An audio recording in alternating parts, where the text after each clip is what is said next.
Hello students, welcome to Amar tuition classes. आज हम retirement chapter में जो लॉन्ग सम्स हैं उसमें क्वेश्चन नंबर 10 देखेंगे। सो आइए देखते हैं क्वेश्चन में क्या दिया हुआ है। Deep, Jyoti and Geeta are the partners sharing profit and loss in the ratio of their capital. In the ratio of their capital, अपने कैपिटल रेशियो में प्रॉफिट लॉस शेयर करते हैं। Balance sheet of their firm as on 31st March 17 was as under. Balance sheet दिया हुआ है, capital account है, old goodwill है, general reserve दिया हुआ है। आइए एडजस्टमेंट्स में देखते हैं।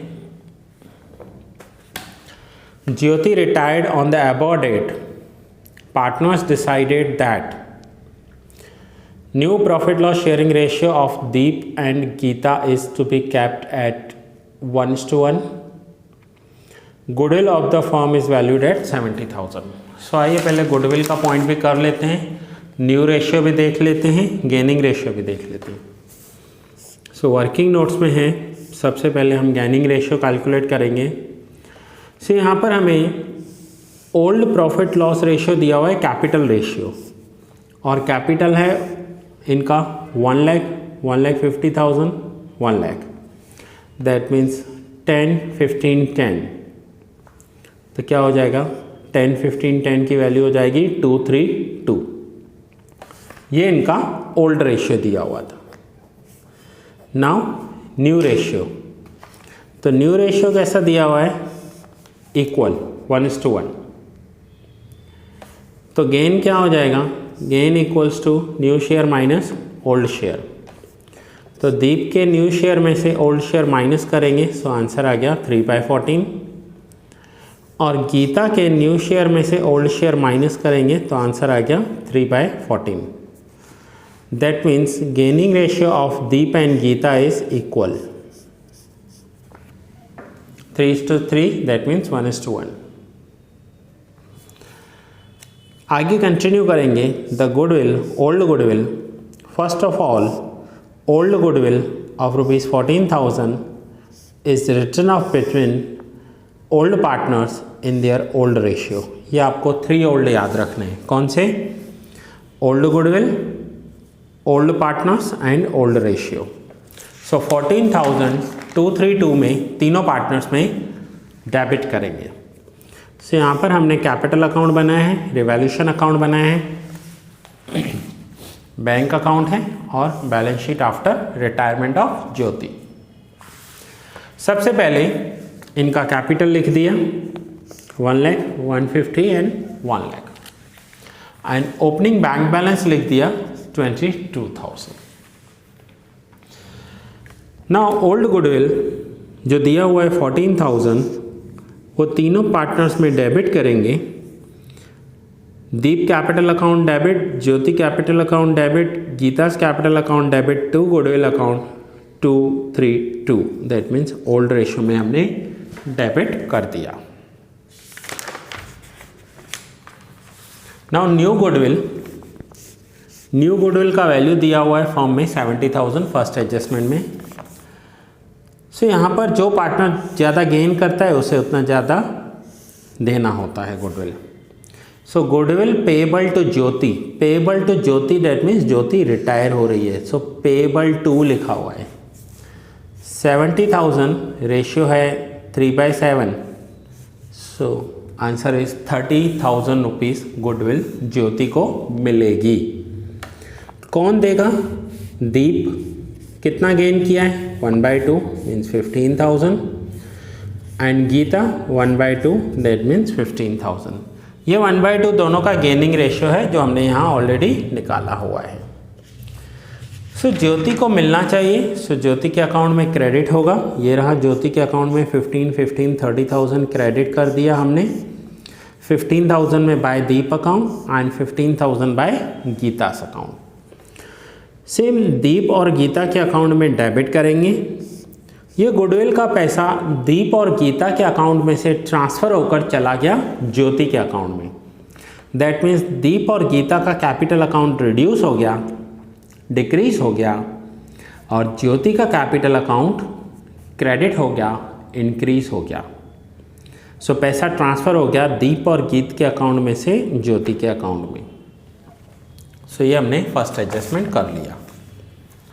Second, bad debt reserve on debtors is to be reduced up to 10%। Debtors पर BDR 10% रिड्यूस करना है। डेटर्स का वैल्यू है 40,000। 40,000 पर 10% BDR कैलकुलेट करना है। सो आंसर इज 36,000। और पहले डेटर्स का जो अमाउंट दिया हुआ है वो दिया हुआ है 34,000। सो यहाँ पर हमारे एसेट्स इंक्रीज हो गए। ओल्ड डेटर्स 34,000 थे, न्यू डेटर्स 36,000 हो गए, 2,000 वैल्यू इंक्रीज हो गई। सो रिवैल्यूएशन अकाउंट में क्रेडिट साइड लिखेंगे बाय बैड डेट रिजर्व 2,000। ये हम कह सकते हैं कि हमारे एसेट्स इंक्रीज हो गए या लाइबिलिटी रिड्यूस हो गई। और सेम यहाँ पर एसेट्स डिक्रीज हुए और लाइबिलिटी इंक्रीज हुई। तो next adjustment, third, stock is shown in the books at 25% more than its cost, stock is to be recorded at cost. ये न्यू पॉइंट है। यहाँ पर यहाँ लिखा हुआ है कि स्टॉक्स जो है बुक्स में दिखाए गए हैं वो कॉस्ट प्राइस से 25% ज़्यादा है और हमें स्टॉक कॉस्ट वैल्यू पे लिखना है। Stock is shown at 25% more than its cost. तो हम कैसे करेंगे कि suppose cost of stock is ₹100, 25% more लिखा हुआ है, दैट मीन्स बुक वैल्यू लिख दी है 125। अब हम इक्वेशन अप्लाई करेंगे कि if book value 125 then cost 100, if book value 50,000 then cost how much. तो स्टॉक का कॉस्ट आ गया 40,000। स्टॉक कॉस्ट प्राइस पर दिखाना है, न्यू वैल्यू 40,000 हो गई स्टॉक की। सॉरी, स्टॉक का न्यू वैल्यू 40,000 है और पहले 50,000 था। दैट मीन्स 50 में से स्टॉक 40 हो गया, 10,000 रिड्यूस हो गया। सो रिवैल्यूएशन अकाउंट में डेबिट साइड लिखेंगे टू स्टॉक अकाउंट, 10,000 डिक्रीज हो गई जो वैल्यू।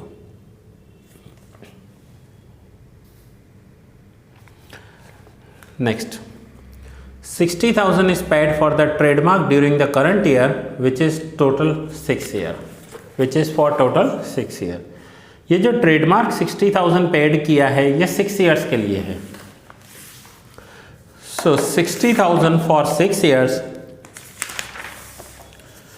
अगर हम 60,000 को 6 से डिवाइड कर दें तो आंसर आ जाएगा 10,000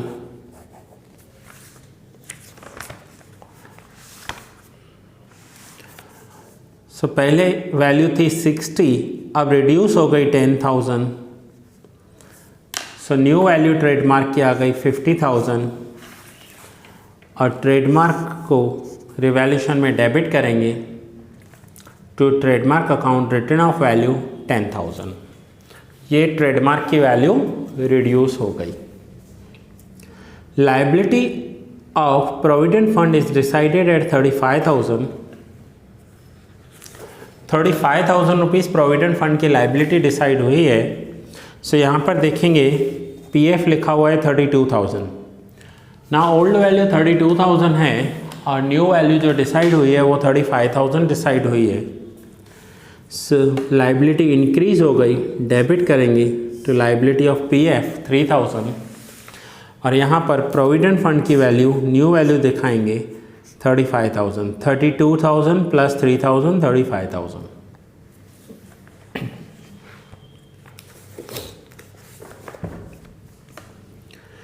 Total capital of the new firm is to be kept at as the total capital of the old firm। ये न्यू पॉइंट है यहाँ पर। न्यू फर्म का कैपिटल ओल्ड फर्म जितना ही होना चाहिए, ये इन्होंने डिसाइड किया है आपस में। Deep and Geeta will maintain this capital in their new profit loss ratio. New profit loss ratio means equal ratio है इनका। For this purpose the difference is to be transferred to their current account. अगर कुछ difference हो रहा है तो वो उनके करंट अकाउंट में ट्रांसफ़र कर देंगे। ये इस सम का न्यू पॉइंट है। नाउ इतना करने के लिए सबसे पहले हम देखेंगे कि जो वैल्यूज़ हो गए, जिनके एडजस्टमेंट दिए हुए थे वो हमने कर लिए हैं, और जो वैल्यू बाकी है जिसका कोई एडजस्टमेंट नहीं दिया हुआ था उसे हम ओल्ड वैल्यू पर लिखेंगे।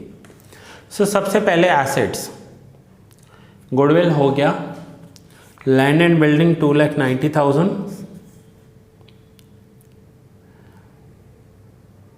ट्रेडमार्क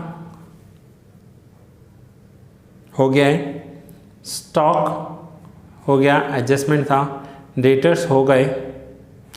बैंक बैलेंस, देखिए बैंक का कोई भी एडजस्टमेंट नहीं आया था, सो हमने जितना ओपनिंग है उतना ही क्लोजिंग लिख दिया और बैंक बैलेंस की वैल्यू यहाँ पर बैलेंस शीट में लिख दी। तो बैंक बैलेंस आपको हमेशा बनाना है। अगर कुछ आ रहा है उसमें एंट्रीज आ रही हैं तो ठीक है, नहीं आ रही हैं तो सेम वैल्यू पर लिख देंगे। ये है बैंक 22,000। अब लाइबिलिटी साइड देख ले। कैपिटल हो गया, जनरल रिजर्व। अब जनरल रिजर्व क्या करते हैं, ओल्ड रेशियो में, ओल्ड पार्टनर्स में डिस्ट्रीब्यूट कर देते हैं। 28,000 ओल्ड रेशियो 232 में डिस्ट्रीब्यूट कर दिया। क्रेडिटर्स 60,000 सेम वैल्यू लिख दी। पीएफ हो गया है। नाउ सम क्लोज करेंगे। सो सम के वैल्यूज, रिवैल्यूएशन अकाउंट में डेबिट साइड टोटल ज़्यादा है, दैट मीन्स लॉस हुआ है इन्हें, और वो लॉस ये ओल्ड रेशियो में 232 में डिस्ट्रीब्यूट करेंगे तीनों पार्टनर में, दीप, ज्योति एंड गीता में। यहाँ पर लिखेंगे बाय कैपिटल अकाउंट, और कैपिटल अकाउंट में डेबिट करेंगे रिवैल्यूएशन अकाउंट 6,000, 9,000 एंड 6,000। इतना करने के बाद सबसे पहले हम ज्योति का अकाउंट क्लोज करेंगे, क्योंकि ज्योति जो है वो रिटायर हो रही है। क्रेडिट साइड टोटल है 1,92,000। डेबिट साइड जो डिफरेंस आया वो हम उसका लोन अकाउंट लग देंगे, ज्योति लोन अकाउंट, और ये हमारे लिए लाइबिलिटी है। सो ज्योतिष लोन अकाउंट 1,77,000 बैलेंस शीट में लाइबिलिटी साइड शो करेंगे। अब इन्होंने डिसाइड किया है कि इनको जो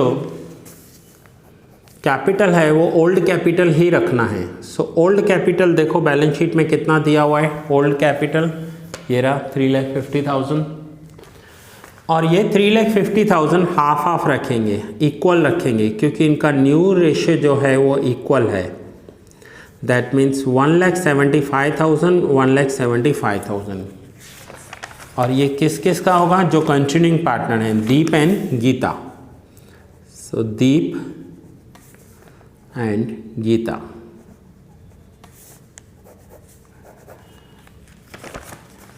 सो दीप एंड गीता का क्लोजिंग बैलेंस हमें दिया हुआ है। अभी तक हमने जितने भी सम किए ये हम बैलेंसिंग फिगर फाइंड करते थे, लेकिन यहाँ पर इन्होंने क्लोजिंग पहले ही बता दिया है। सो क्लोजिंग हो गया 1,75,000 जो हमने यहाँ पर लिखा बैलेंस शीट में दोनों का, दीप एंड गीता। अब क्वेश्चन में क्या दिया हुआ था कि जो डिफरेंस अमाउंट है उसे करंट अकाउंट में ट्रांसफ़र करो। अब डिफरेंस कहाँ आ रहा है, तो इनका डेबिट साइड टोटल ज़्यादा है, दोनों का सेम है 2 लाख। जो डिफरेंस आया वो आया 92,000, करंट अकाउंट में ट्रांसफ़र कर दिया बाय करंट अकाउंट, डिफरेंस 92,000। अब जैसे कि डेबिट साइड टोटल ज़्यादा है तो ये जो करंट अकाउंट है इसका, ये बैलेंस शीट में एसेट साइड लिखेंगे। Deep 92,000 and Gita 92,000, total amount 1,84,000। So current account है 92,000 एंड 92,000, 1,84,000। एसेट साइड आएगा क्योंकि यहाँ डेबिट साइड टोटल ज़्यादा था। सो ये न्यू पॉइंट था इस सब में कि इनका जो क्लोजिंग बैलेंस है वो पहले से डिसाइडेड था कि जितना ओल्ड है उतना ही रखना था, इसलिए हमने क्लोजिंग बैलेंस पहले लिख दिया और जो डिफरेंस आया वो करंट अकाउंट में ट्रांसफ़र कर दिया। Finally total of balance sheet tally हो जाएगा। सो दैट्स इट स्टूडेंट्स, ये सम यहाँ ही पूरा हुआ, आप नोट डाउन कर लीजिए। ये है first page, revaluation account and partners capital account.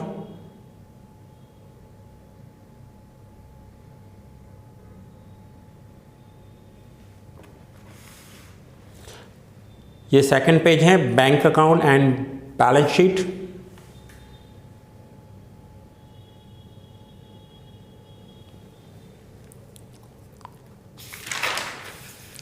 ये वर्किंग नोट्स हैं, फर्स्ट पेज।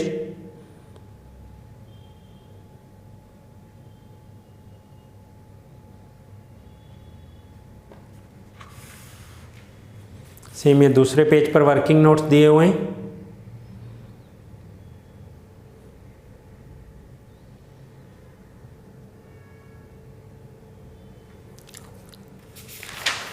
और ये ट्रेडमार्क और कैपिटल वाले कैलकुलेशन जो मैंने आपको एक्सप्लेन किए। सो दैट्स इट, ये लेक्चर यहाँ ही पूरा कर रहा हूँ। मिलते हैं नेक्स्ट लेक्चर में न्यू सम के साथ।